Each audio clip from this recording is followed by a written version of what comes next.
Ach Ueli, du bist schon ein Phänomen. Ein Bauernbüabli, libertär extrem. Am Herliberg gesegnet vom Meister himself. Mit dem Sammy als ganzer Zelt bist sogar Nummer 11. Du tust gern offen und charmant, doch fürs Mauern statt Debatte bist auch bekannt. Mit deiner Bauernschlaue lulst gern alle ein. Aber mehr als Parteiprogramm wird's denn doch nicht sein. Ach Ueli, musst dich wirklich immer zu der Spinne gesellen. Hast deine Sozial-Oder nicht mal anders durchs Leben wollen? Vielleicht wirst du dir ein paar gute Märchen erzählen. Aus dem Kaklo schöpfst du ja mit der grossen Kelle. Ich weiss, das ist dir gleich, macht keiner steinreich und zum SVP sein Bassiach. Und sonst gehört zum Programm auf etwas schimpfen, mindestens ein politischer Gegner für und glimpfen. Maxima ist immer was zum Bejammern.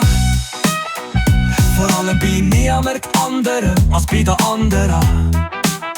Zweimal täglich der Stinkfinger in jede Himmelsrichtung. Fuck EU, das ist für Selbstverständnis wichtig und richtig. Ach Ueli, musst dich wirklich immer zu der Spinne gesellen. Hast deine Sozial-Oder nicht mal anders durchs Leben wollen? Vielleicht wirst du dir ein paar gute Märchen erzählen. Aus dem Kaklo schöpfst du ja mit der grossen Kelle.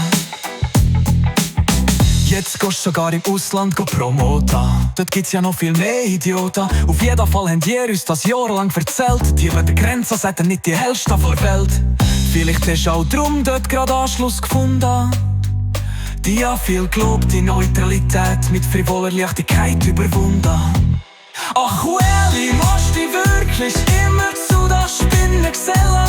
Hast deine Sozial-Oder nicht mal anders durchs Leben wollen? Anstatt dass du bleib du doch lieber Kinder am Märchen erzählen. Aus dem Kaklo schöpfst du ja mit der grossen Kelle. Ueli, mein Schnitz ist langsam genug vom Guten. Kauf dir doch mit deiner Pension eine schöne Fischerrute. Steh einfach an Hinteri, heb die Rute rein, geniess Zeit für dich. Und lohnt weltlos sein von einer grossen Palaverie.